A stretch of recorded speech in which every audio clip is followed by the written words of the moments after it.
Guys, ಈ ವಾರ ಮನೆಯಿಂದ ಹೊರ ಹೋಗಲು 5 ಜನ ನಾಮಿನೇಟ್ ಆಗಿದ್ದಾರೆ. ರಿಸಲ್ಟ್ ಪ್ರಕಾರ ಯಾರು ಯಾವ ರೀತಿಯಲ್ಲಿ ಸೇವ್ ಆಗ್ತಾರೆ ಅನ್ನೋದನ್ನ ನೋಡೋಣ.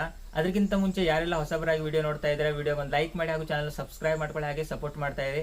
ಗೈಸ್, ವಿಡಿಯೋ ನೋಡ್ತಾ ಇದ್ದೀರಾ ಆದ್ರೆ ಲೈಕ್ ಹಾಗೂ ಸಬ್ಸ್ಕ್ರೈಬ್ ಮಾಡ್ತಾ ಇಲ್ಲ, ಪ್ಲೀಸ್ ಲೈಕ್ ಹಾಗೂ ಸಬ್ಸ್ಕ್ರೈಬ್ ಮಾಡ್ಕೊಳ್ಳಿ, ಹಾಗೆ ಸಪೋರ್ಟ್ ಮಾಡಿ. ಈ ವಾರ 5 ಜನ ನಾಮಿನೇಟ್ ಆಗಿದ್ರು. ಮೊದಲನೇ ಪ್ರತಾಪ್ ಅವರು, ಹಾಗೆ ವರ್ತೂರ್ ಸಂತೋಷ್ ಅವರು, ತುಕಾಲಿ ಸಂತೋಷ್ ಅವರು, ಮೈಕಲ್ ಅವರು ಹಾಗೂ ಕಾರ್ತಿಕ್ ಅವರು.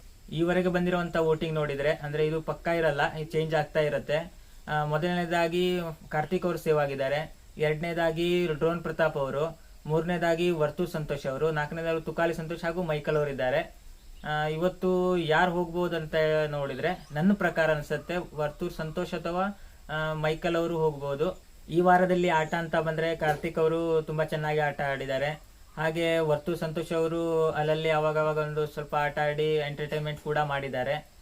ಹಾಗೆ ಡ್ರೋನ್ ಪ್ರತಾಪ್ ಅವರು ಅಲ್ಲಿ ಆರಾಮಿಲ್ದೆ ಅವರು ಬಿಗ್ ಬಾಸ್ ಮನೆಯಿಂದ ಹೊರಗಿದ್ದಾರೆ. ಆದ್ರೂ ಕೂಡ ಅವರಿಗೆ ವೋಟ್ ಬಂದೇ ಬರುತ್ತೆ, ಯಾಕಂದ್ರೆ ನೀವು ಸೇರಿ ವೋಟ್ ಮಾಡ್ತೇವೆ, ಇದು ಪಕ್ಕ. ಇನ್ನು ಮೈಕಲ್ ಅವರು ಹೋದ ವಾರದಿಂದಲೂ ಕೂಡ ಬಾಟಮ್ 2ಗೆ ಬರ್ತಾ ಇದ್ದಾರೆ. ಹಾಗಾಗಿ ಇನ್ನು ತುಕಾಲಿ ಸಂತೋಷ್ ಅವರು ತುಂಬಾ ಎಂಟರ್ಟೈನ್ಮೆಂಟ್ ಆಗಿ, ಅವರು ತುಂಬಾ ಕಾಮಿಡಿ ಆಗಿ ಬಿಗ್ ಬಾಸ್ ಮನೇಲಿ ಇದ್ದಾರೆ. ಮೈಕಲ್ ಅವರು ಹಾಗೂ ವರ್ತೂರ್ ಸಂತೋಷ್ ಅವರು ಬಾಟಮ್ 2 ಅಲ್ಲಿ ಇರ್ತಾರೆ ಅಂತ ಹೇಳಿ ನನ್ಗನ್ಸುತ್ತೆ. ಸೊ ಗೈಸ್, ನಿಮ್ಗೆ ಯಾರು ಇರಬೇಕು, ಯಾರು ಹೋಗ್ಬೇಕು ಅನ್ನೋದನ್ನು ಕಮೆಂಟ್ ಮಾಡಿ, ಹಾಗೆ ವಿಡಿಯೋಗೊಂದು ಲೈಕ್ ಮಾಡಿ ಹಾಗೂ ಚಾನಲ್ ಸಬ್ಸ್ಕ್ರೈಬ್ ಮಾಡ್ಕೊಳ್ಳಿ, ಹಾಗೆ ಸಪೋರ್ಟ್ ಮಾಡ್ತಾ ಇರಿ. Love you all.